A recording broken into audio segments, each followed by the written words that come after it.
So it's finally time to introduce ourselves to a new boss type.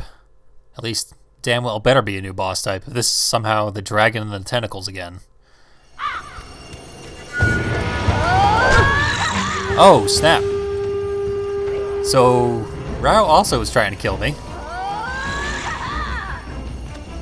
Am I trying to kill Rao? Let's see. Wonder if I can do an instant kill on him. This is clearly a bit of a runoff from the betrayal. There he goes. As foreshadowed, Tati is Rao's killer.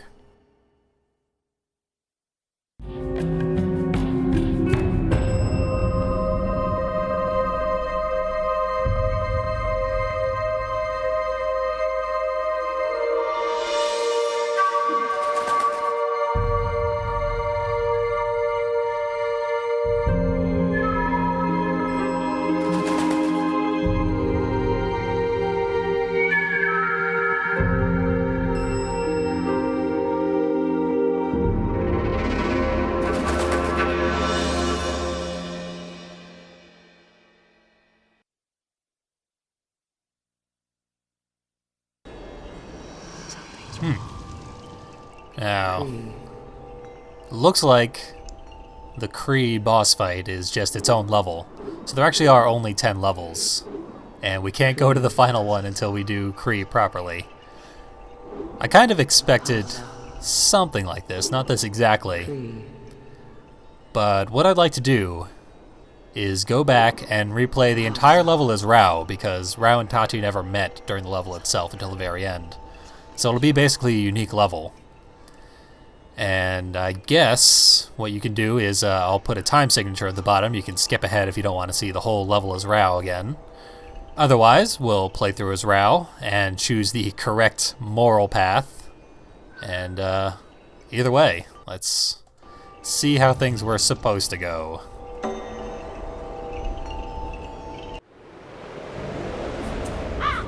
Okay, starting off pretty much identical,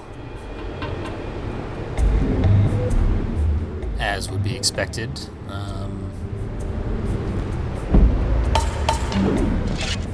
I believe I will be spotted if I corner kill this guy. But that'll just leave me a single opponent.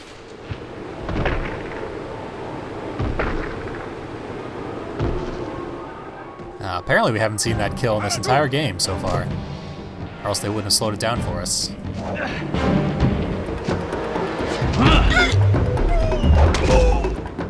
Rao's disarms, I can confirm, do this really, really stupid thing, where if your timing is even slightly off, he'll just block the attack with his bare hand and he won't kill the guy.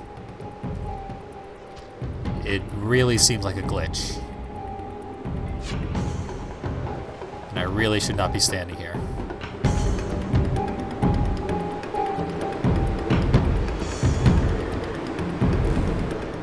Okay.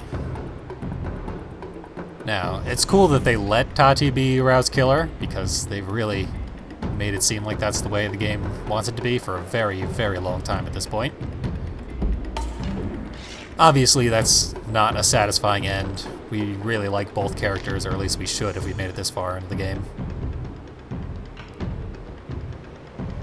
I really wanted to see that, though, because I'm starting to like Mabisi as a villain quite a bit. He's the Disney villain that this game really desperately needed. So much personality and character.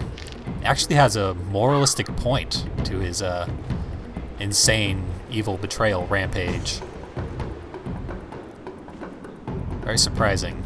Almost well written, I dare say.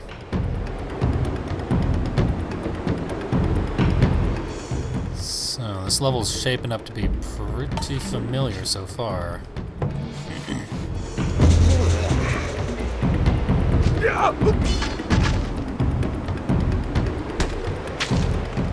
Never before have we gotten that much detail on the Kasai archers in this area, though. I've actually got quite a bit of detail to them. I'm surprised. I remember this turn. I think it's the one directly above that killed me, I think 5 times. Something crazy like that. I believe our challenge is to kill hornblowers and archers with the bow. And we've only faced 2 or 3. They've been armored.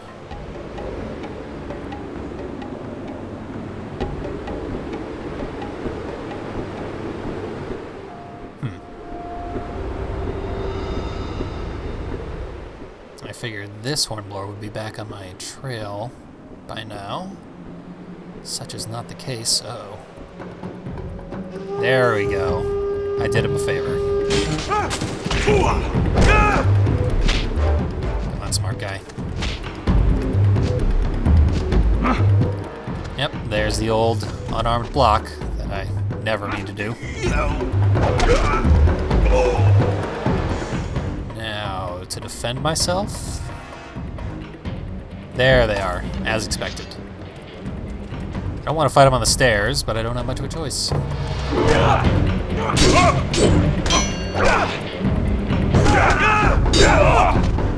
Stairs will even break your swing, you know, just by standing on them. Because the backswing also hits the stairs, except not here. So some stairs work. Not going to complain about that.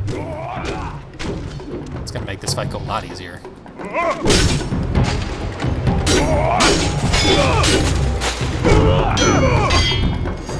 We needed to go easier because there's virtually no health pickups in this entire level. That guy just said, uh-oh.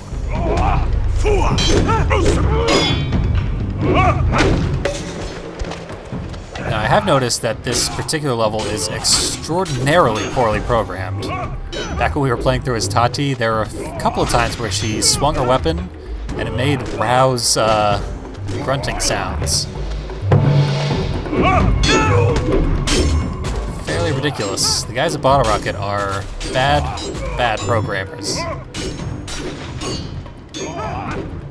There's also many times throughout the game, I don't think I caught it on a recording, but your AI partner will sometimes do the program special kills of the version from the past. I'm not saying this very well, but basically Tati will do Grizz's moves, and Rao will do Baomusu's, which is hard to notice because they're virtually identical. But yeah, that happens frequently. Apparently they're just character model switches. They're not actually completely different characters. Which wouldn't be a problem if the game were programmed a little more tightly.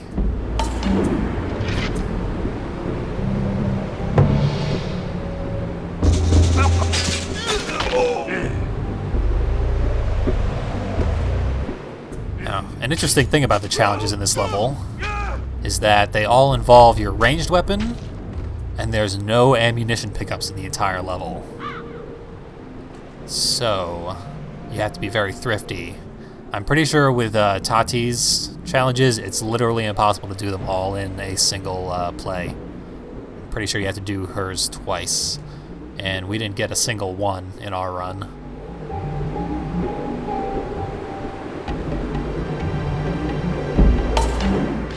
So that will involve some strategy when I actually go back and get the challenges for this level. Rao, of course, starts with 20 arrows, so he's got plenty. Okay, it's this spot here that has gotten me a million times on Tati's side.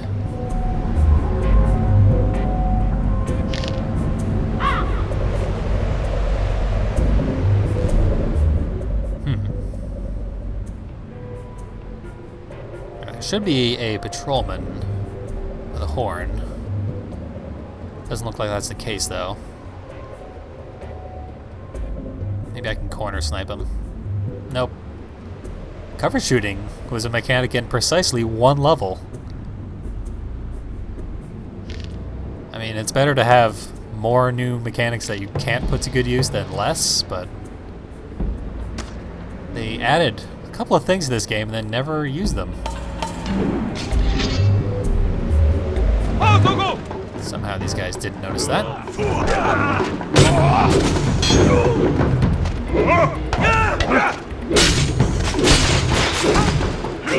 Now the major thing I think that changes the way combat works in this game is that enemies are much less predictable than they were in Mark of Kree. So you could see in Mark of Kree, you would sometimes take a moment to sort of wait for your opponent to react, and then you would react to that. You can't really do that in this game because they react way, way, way too quickly, and it's almost completely random. So as a result, it would basically be like playing Arkham Asylum, except the counter button would appear on screen for maybe a frame. So you'd never have the option to counter. You'd only be aggressive. And at that point, you're just mashing buttons. As a result, Rise of the Kasai, particularly in the later levels here, has just been a series of mashing buttons. Not always, though. When the levels are designed well, you do get to implement some strategy, do some stealth that can actually be very satisfying.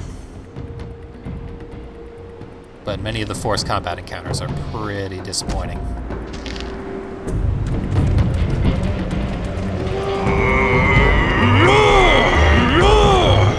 I think that was a horn going off in the distance. Wouldn't be surprised. Sounds like it as well. Got plenty of health now, so it's not that big a deal. Although Tati did die here. That was because I didn't pick up a health pickup the entire level, though.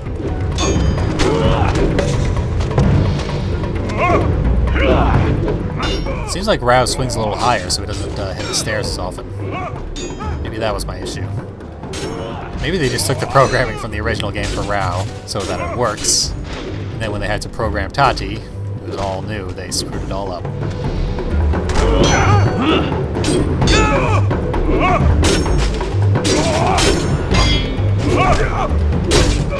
So this has gone very, very smoothly. I honestly expected there would be a bit more to this.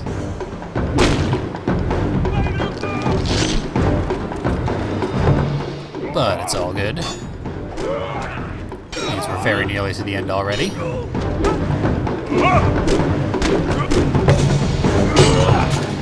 They finally implemented a level where the siblings never really meet.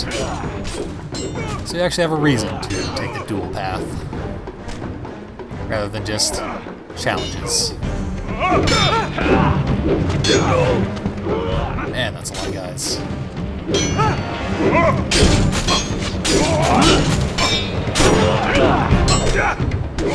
There's where the button mashing comes into play.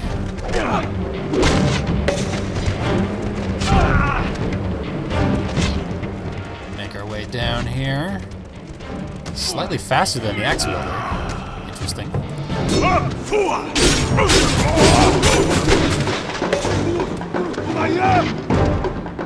Use that moment of fear to pull the switch. Then we gotta fight our way out.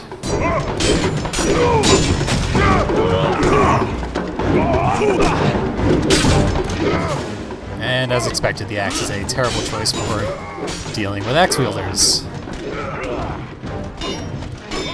I really wonder what the Tuku prize is going to be for this game. Because weapons are disappointing.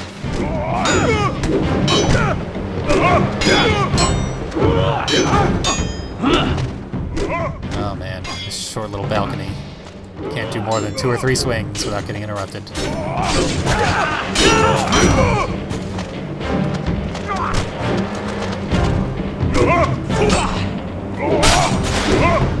Foolishly tried to initiate a combo. Almost out of here, though. Let's see.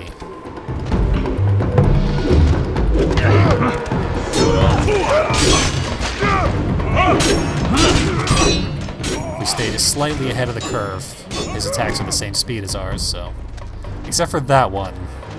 He can butt with the haft of his axe. There we go. I'm in dire health here. Let's see. Tati is way back there.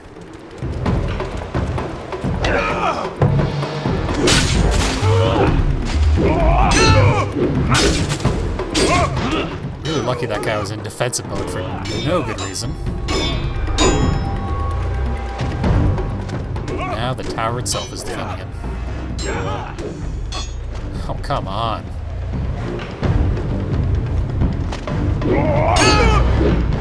There we finally go.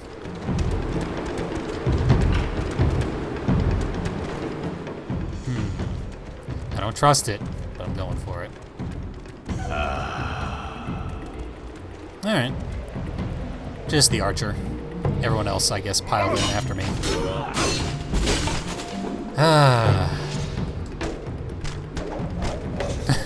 One hit kill with the sword. I guess the axe softened him up, but come on.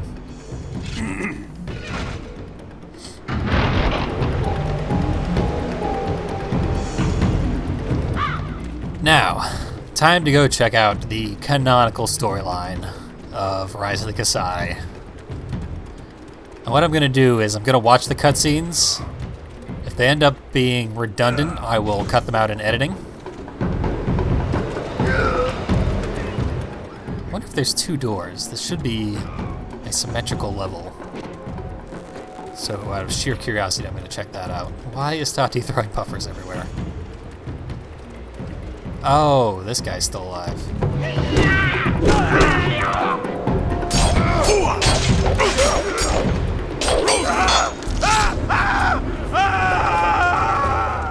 Not anymore. Okay. So, I'm going to watch the cutscenes, cut out redundant ones, and I will see you for the next piece of unique content. So, I guess this all comes down to one simple question, Tati. You will join us and fulfill your destiny, or you will stay with the Rakus and fall with the last of them here today. You have 1 minute to decide.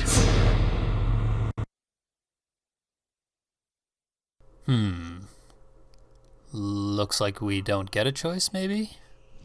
Ah. Interesting. Oh, Tati chose that on her own. We are not the same, Mabisi. You are a slave to your destiny, but I am free to choose my own. I bend to no prophecy. I am master of my own fate. I will never be queen. I will never unite the three kingdoms, and I will never be Kasai or Rakus. I am Tati Utu, sister to Rao Utu, adopted daughter of Baumusu, and I choose my own path. Prepare to die, sorcerer! Very well. The Rakus end here today. Now I will free Kree and be his host in this world. Anu nethral retondo. Anu nethral retondo.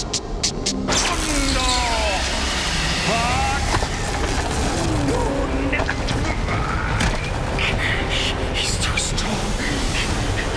My lord, I am your vessel. My God.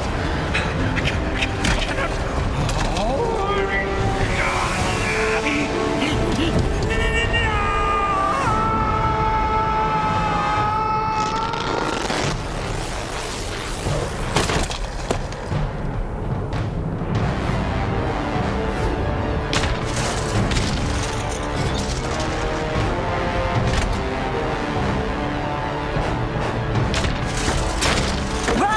Remember what Grease told us. The crystal is our only hope. Shoot out Mabisi's heart.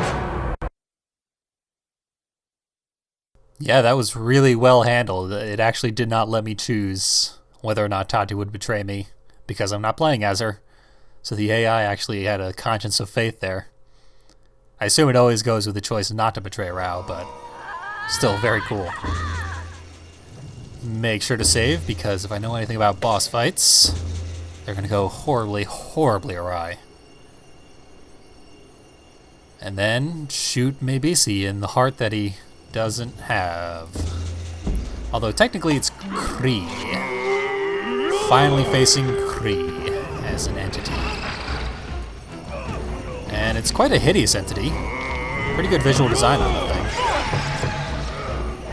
I can't see its heart, so...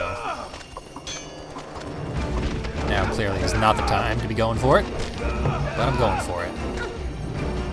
Just want to make sure I'm not wasting my time here. Yeah, I'm wasting my time here. Although, looks like each of the legs has their own little headshot icon. Curious. Anyway, I should really start defending myself.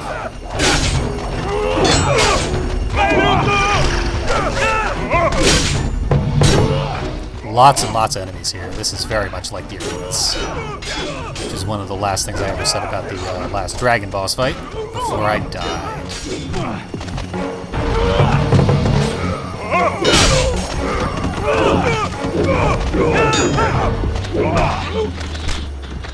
Another cool detail on Kree is that he's literally made of the bodies of the Kasai. The head being Mebisi himself. And like I said, I enjoy him as a villain. So I'm fine with him getting a bit more spotlight before his hideous grisly death. That said, there leaves no characters left to kill Rao. So it has to be Kree that kills him.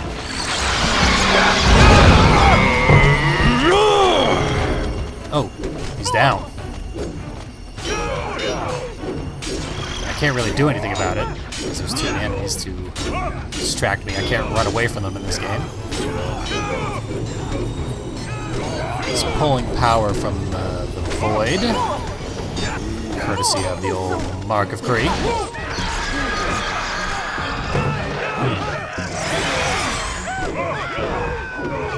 Although, I don't know how he would be able to invoke the Mark of Kree. Yeah, it can't be the Mark of Kree.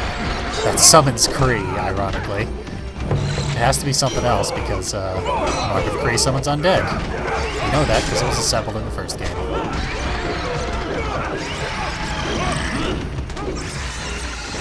It looks like Kree stomping around on Kasai caused them to fall down to be executed.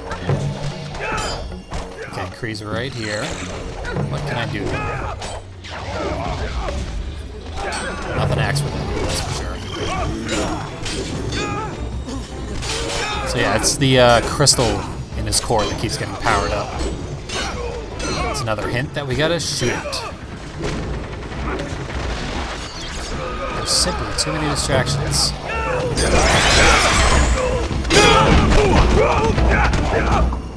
Oh, the legs themselves are attacking me. One of them's got an axe. And that one keeps knocking me the hell over.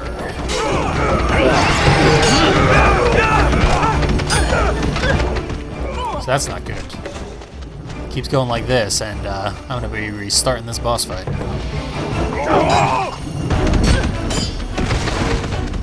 Yeah, this is not a good spot to be. Well, maybe I can make it a good spot to be. This is really, really good visual design, though. Finally get to give these guys the credit that I've been unduly giving them this entire game.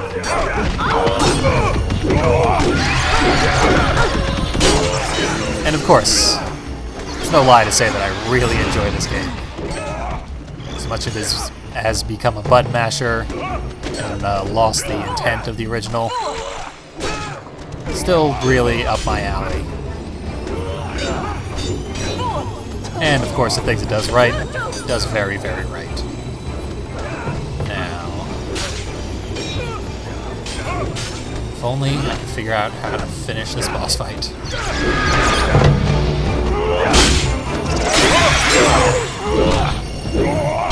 It's rather amazing to me how similar this game is to one of my favorite games, the Dishwasher Vampire Smile. I Let's Played it like a million years ago. But it's a game where you can either play as the hero of the previous game, who is a trained and very savage warrior, but very efficient, or his sister, who is possessed by an evil force that makes her a deranged, sadistic, killing machine. And the split path in that game's story is that the brother and sister meet at some point, and if you're playing as the sister, you attack the brother, believing him to be an enemy, and kill him. That's the way that plot goes. But if you play as the brother, you exorcise the spirit that is possessing the sister, and defeat the villain together. So yeah, pretty damn similar. I don't think they're related in any way, but could be. You never know. Anyway, this is going south, as it has been from the very beginning. I don't think I stand a chance of survival. Okay, tree's going down. But I got no way to deal with it. Yep, there I go. So, I'll cut ahead to when I figure out how to kill this boss.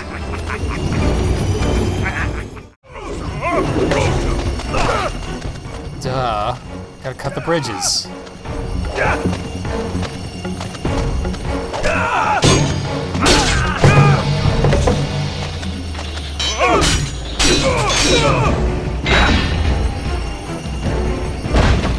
Thing of beauty, that. Okay, so that's step one. Yep. Can't argue with that.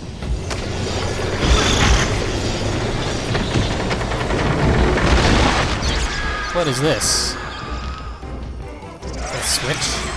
Do I have to pull a switch?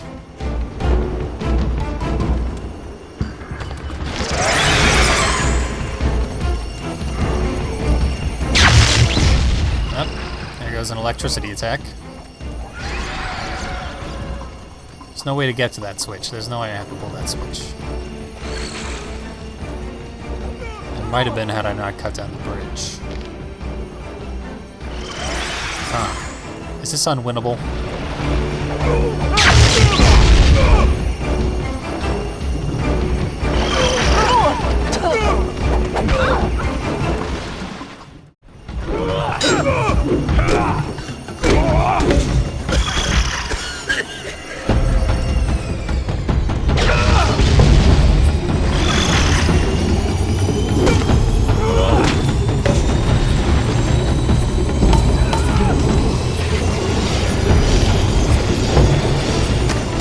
Damn. Well, I figured out how to kill him anyway.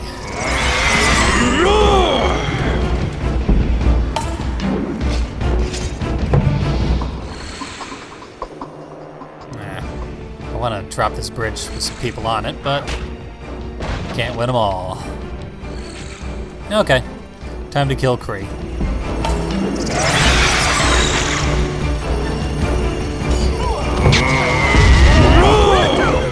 Finally figured it out because I noticed that the big red, what I thought was a portal, it shuts down while it's charging up the boss. So that leaves it undefended, and we get to win. So let's win. Just a few stragglers hanging out.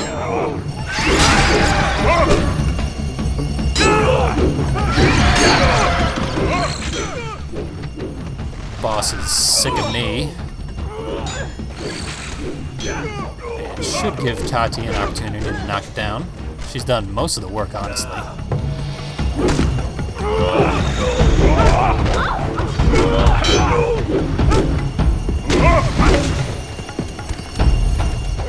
Okay, who's left?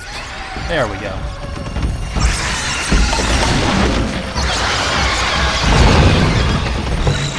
There we go, it's armored. Any moment now, it will cease to be armored. And I'll shoot it. And then the boss will get back up anyway.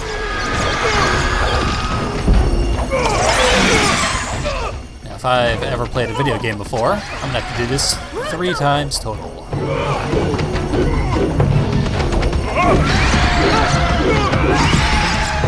That said, I can't say bottle rocket games are as predictable as your average video game.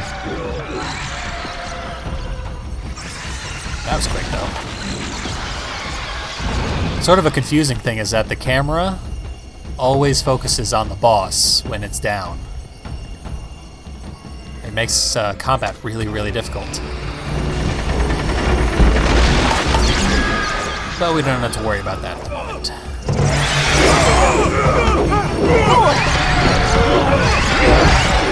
And the boss is shockingly defenseless without its assistants wandering around.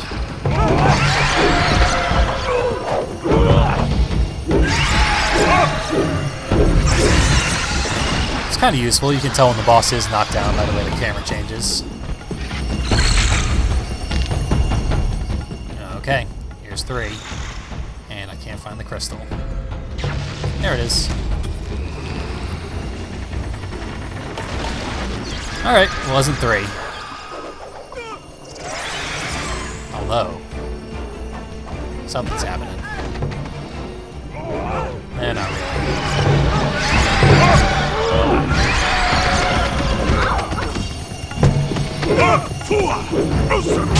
really.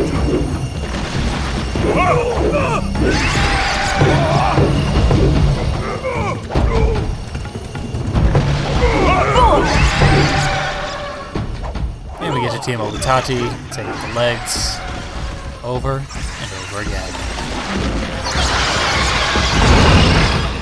It's beautiful teamwork that never, ever ends. And once again, I've turned the wrong way to get to the crystal. There's 4. Okay, crystal's down. Kree sounds like a billion guts being churned in a cauldron. And he's dead. And so, at last, my journey was over. This had been the fracture. This was the point where fate had stumbled and the Kasai intervened. But Rao did not die at the hands of his sister, and treachery did not once again splinter the Rakus. The Oracle's work was done, and destiny had been corrected. Maybe Lord of the Kasai lay slain and his army scattered. The 3 kingdoms were released from Hassa's cold grasp, and the spells restored to their rightful place. Through her mark, maybe had been poisoning Tati's mind, working to turn her against Rao and finally defeat the Rakus. But Tati was strong, and the blood of her forefathers ran thick in her veins. All the darkness in the 3 kingdoms could not turn her against her brother. They were both of the line of Uto, and legends in the making.